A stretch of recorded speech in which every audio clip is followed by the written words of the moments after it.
नमस्कार, मेरा नाम है अभय गुप्ता और मैं पेशे से एक टीचर हूँ। आज मैं आपके सामने हाल में ही आयोजित हुए पैरा ओलंपिक के बारे में कुछ बातें डिस्कस करने वाला हूँ। देखिए, इस बार 2024 के पैरा ओलंपिक में और भारतीय जो टोटल खिलाड़ी थे, भारत के जो टोटल स्पोर्ट्समैन थे, उन्होंने बहुत अच्छा प्रदर्शन किया है। इस प्रदर्शन का लेवल बाकी सालों के मुकाबले बहुत ज़्यादा अच्छा रहा है। एक एक करके हम इन सब पर बात करेंगे और जानने की कोशिश करेंगे कि किस तरह से चीज़ें रहीं। सर्वप्रथम इसकी शुरुआत अवनी लेखरा ने की, जब उन्होंने निशानेबाजी में 10 मीटर की राइफल उसमें गोल्ड जीता और उसके बाद तो भारतीय खिलाड़ियों ने पीछे मुड़कर देखने का नाम नहीं लिया। इनमें बहुत सारे नाम हैं: अवनी लेखरा, मोना अग्रवाल, प्रीति पाल, मनीष नरवाल, रुबीना, ऐसे बहुत सारे नाम हैं जिन्होंने बहुत अच्छा प्रदर्शन किया। किसमें? पैरा ओलंपिक में। और इस बार अगर मैं बात करूं भारतीय पैरा ओलंपिक की पूरी कहानी, जब से भारत ने इसमें पार्टिसिपेट करना शुरू किया।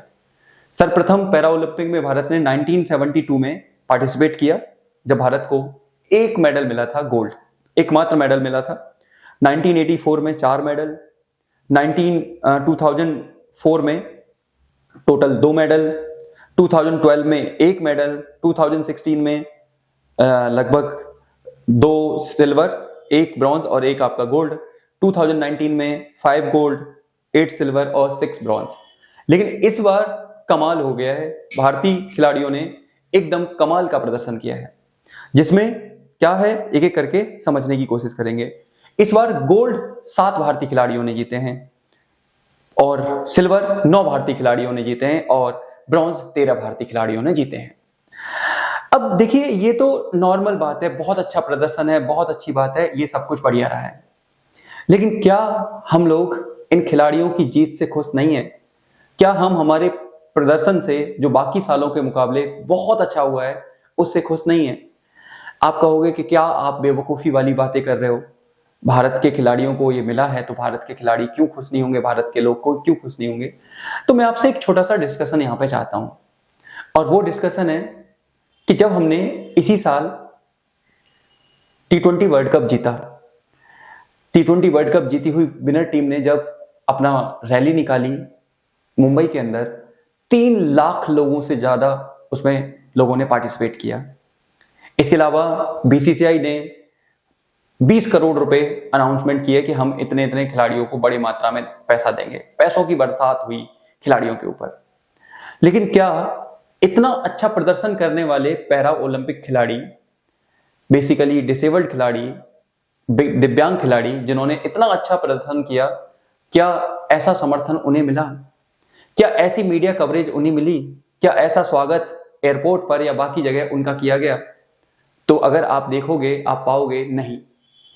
तो क्या हमारा देश कहीं ना कहीं अभी भी क्रिकेट सेंट्रिक होकर रह रहा है या क्रिकेट सेंट्रिक होता जा रहा है? इस पर हमें थोड़ा सा सोचने की जरूरत है, क्योंकि जिस तरह से भारत का प्रदर्शन है, जिस तरह से इस बार परफॉर्मेंस है, तो भारत के लोगों को बढ़ चढ़कर आगे आना चाहिए था, बट ऐसा नहीं हुआ। इससे एक बात साफ होती है कि भारत में अभी भी जो मेन बोलबाला है वो क्रिकेट का ही है। क्रिकेट डोमिनेट करता है बाकी खेलों के मुकाबले। क्रिकेट डोमिनेट करता है, ना सिर्फ क्रिकेट के लिए अच्छे ग्राउंड्स, अच्छी चीजें, अच्छे कोच, सब कुछ अवेलेबल है, लेकिन बाकी खेलों के लिए अभी भी कंडीशन खराब है। आप नॉर्मल ओलंपिक में देख लीजिए, भारत की कंडीशन बहुत ज्यादा खराब रही। इसे सुधारने की जरूरत है, इसे आगे बढ़ाने की जरूरत है। भाई, हमारा पड़ोसी देश आप देखिए, नॉर्मल ओलंपिक में भी सबसे आगे, चीन की बात कर रहा हूं मैं, और पैरा ओलंपिक में भी सबसे आगे। पैरा ओलंपिक में तो उसके आसपास कोई भी देश नहीं ठहरता है। आखिर ऐसा क्यों? चीन का प्रदर्शन सबसे अच्छा क्यों रहता है? रीजन है वहां जमीनी स्तर पर काम होना। हमारे यहाँ जमीनी स्तर पर तो काम छोड़िए, जिन लोगों की जिम्मेदारी सुनिश्चित की गई है वो लोग भी अपना काम व्यवस्थित ढंग से नहीं कर पाते। दूसरी बात, चीजों को लेकर हतोत्साहित करना, चीजें पर्याप्त मात्रा में अवेलेबल ना होना, ट्रेनिंग ग्राउंड ना होना, ट्रेनिंग स्टाफ ना होना, कोचेज ना होना, इन सारे रीजंस की वजह से हमारा परफॉर्मेंस कहीं ना कहीं खराब रहता है। मैं ऐसी कामना कर रहा था जब मैं इस पूरे इवेंट को मैंने कवर किया, मैंने देखा, तो मैं कामना कर रहा था कि जब ये लोग भारत में आएंगे तो इनका भी वेलकम एक बहुत अच्छी तरीके से होगा, इनका भी वेलकम एक उसी जोश में होगा जैसा कि हमने क्रिकेट खिलाड़ियों का किया। लेकिन ऐसा हुआ नहीं, ना तो मीडिया कवरेज मिली, ना लोगों के स्टेटस लगे, ना ही चीजें देखने को मिली।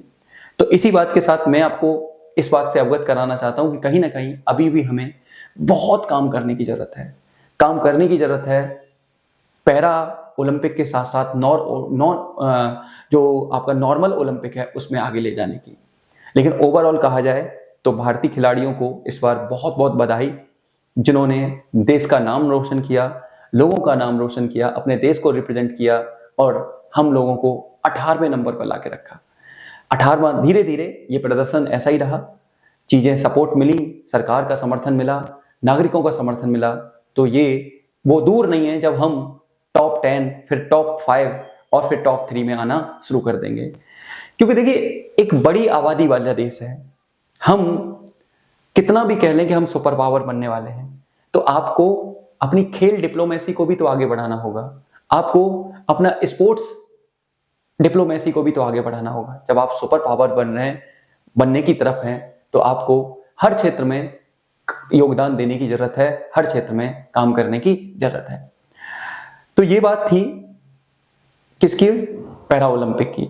आप मुझे एक और बात बताइएगा, एक नाम अभी मीडिया में बहुत फेमस है पैरा ओलंपिक के एक व्यक्ति का, ठीक है, जैवलिन थ्रो जिन्होंने किया था, उनका नाम है, आपने देखा भी होगा, नवदीप सिंह। जैवलिन थ्रो में है, गोल्ड उन्होंने जीता था। गोल्ड शुरुआत में तो उन्होंने ब्रॉन्ज जीता था, सिल्वर जीता था, लेकिन जो ईरान के खिलाड़ी थे उन्होंने खेल भावनाओं को आहत करते हुए वहां पर फिलिस्तीन के फ्लैग को सपोर्ट किया, वो लेकर आए, जिसकी वजह से उन्हें डिस्क्वालीफाई कर दिया गया और फिर इनको गोल्ड नॉमिनेट किया गया। ये बहुत अच्छी बात है। लेकिन जब उन्होंने जैवलिन थ्रो किया था उस टाइम पर इन्होंने कुछ जोश जोश में कहो या कुछ भी कहो, जिन शब्दों का इस्तेमाल किया, इसकी वजह से इनको मीडिया कवर बहुत ज्यादा मिला है। कुछ लोग तो कंपेयर कर रहे हैं कि इनका अग्रेसिवनेस कहीं ना कहीं विराट कोहली की तरह है, जिस तरह से उन्होंने जब भी वो खेलते हैं गाली गलौज करना, ये करना, ऐसा ही इन्होंने भी कुछ दिखाया।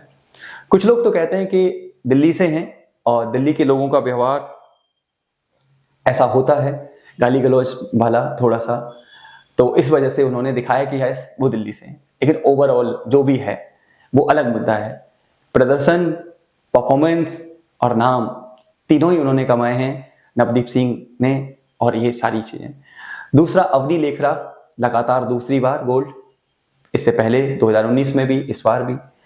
तो ये चीजें बहुत देश को प्रोत्साहित करती हैं, देश की उम्मीदों को आगे बढ़ाती हैं।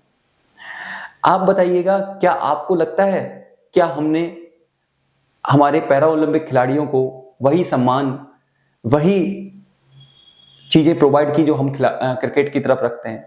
जिस तरह से जश्न, उत्साह, सेलिब्रेशन क्रिकेट का हुआ, क्या हमने उनका ऐसा किया?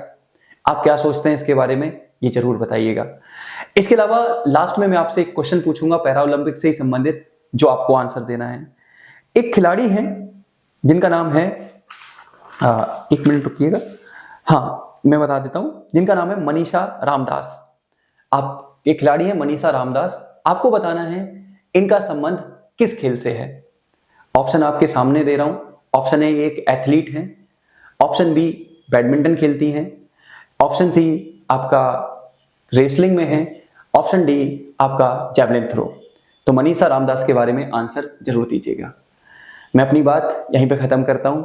मैं चाहूंगा कि आप लोग जरूर, जितने भी ये खिलाड़ी जीत कर आए हैं, इन्हें अपनी शुभकामनाएं भेजें, स्टेटस लगाएं व्हाट्सएप पे, जहां पर भी आप लगा सकते हैं, जिससे कि इन्हें प्रोत्साहन मिले। इसी के साथ मैं अपनी बात खत्म करता हूं। मिलते हैं ऐसे ही किसी सेशन में, तब तक आप खुश रहिए, मस्त रहिए और अच्छे से चीजों पर ध्यान लगाकर, कंसर्न होकर पढ़िए। जय हिंद, जय भारत।